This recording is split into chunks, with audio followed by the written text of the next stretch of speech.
uli. Yes. Sino po may sabing yes? Sino po may sabing no? Kapag nakompleto mo na So, ang tamang sagot po is yes. Maaari pa rin po kayo magka-dengue kung sakaling nagkaroon na kayo ng dengue noon, no? Bakit po kaya? Meron po kasi tayong 4 na iba't ibang strains ng dengue. Dengue 1, dengue 2, dengue 3, dengue 4. So, may 4 po kayong possibility na manalo, no? Yan po. Pero kung sakali po na kayo ay na-infect ng dengue 1, hindi na po kayo magkakaroon ng dengue 1 in the future. Pwede na po, pero pwede pa po kayo magkaroon ng dengue 2, dengue 3, at dengue 4. Kung dengue 4, hindi na kayo magkakadengue. So, ayan po, may iba't ibang strains po tayo ng dengue po, no? So, nangingitlog lamang po ang mga lamok sa maduduming tubig. Tama po ba o hindi? Hindi. Mali po ang sabi ko.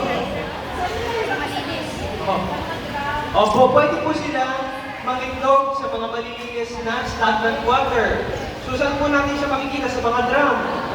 Sa ano pa po? Sa gulong, no? Karaniwan po.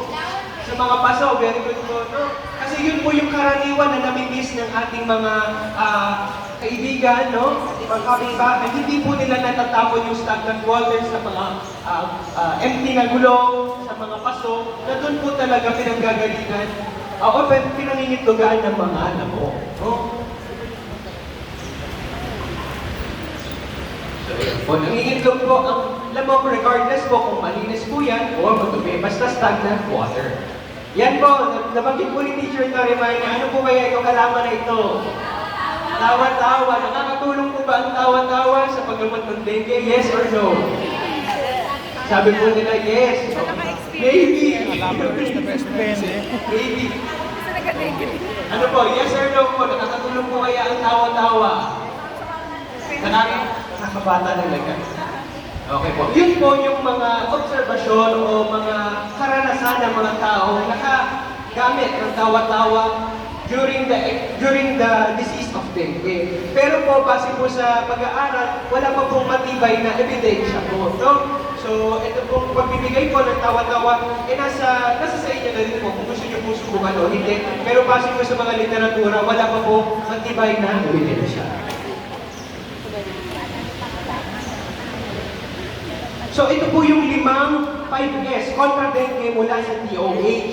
So, ano po ba yung 5S para po mabawasan po yung kaso ng dengue sa ating bayan, no? Dahil, para lang din po sa kaalaman ng lahat, recently po naging number 1 po, unfortunately, ang San Pedro sa dengue cases. So, kami po ay humingi ng inyong tulong upang mabawasan po yung kaso ng dengue sa ating city, no? So, paano po kaya natin mababawasan yung dami ng dengue cases sa ating syudad? Una is we have to search and destroy the what? Ano ba yung isa-search and destroy? The breeding area of the mosquito. So, nabanggit po natin kanina, natagal po natin, ano po ba yung karaniwan ng pinangingitlogan ng ating mga lamok is yung mga stagnant waters, sa mga gulong, sa mga alulon, sa mga paso, at yung mga halaman na may malalaking dahon. Dahil nag-iimpact din po yun ng tubig, no? Pangalawa, self-protective measure. Paano po ba natin may iwasan ang mga kagat ng lamok? Off lotion, very good po. Ano pa po? Katol, pwede po. Ano pa? Maglalagay na, especially sa mga baby, ano po?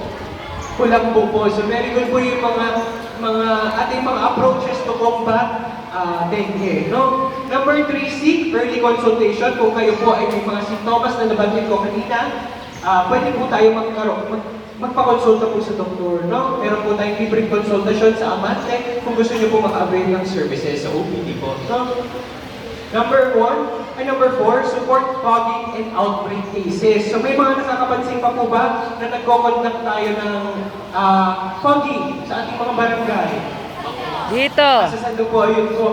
So very good po dahil at least nakokontrol po natin yung Muslim mosquito population sa mga area po natin, no? Kung tayo po ay gusto pong mag-request ng fogging activity, makipag-ugnayan lang po kayo sa barangay, then sila po ang nakikipag-coordinate sa amin kung kailangan na po ng isang lugar ng fogging, no? And of course, sustain hydration.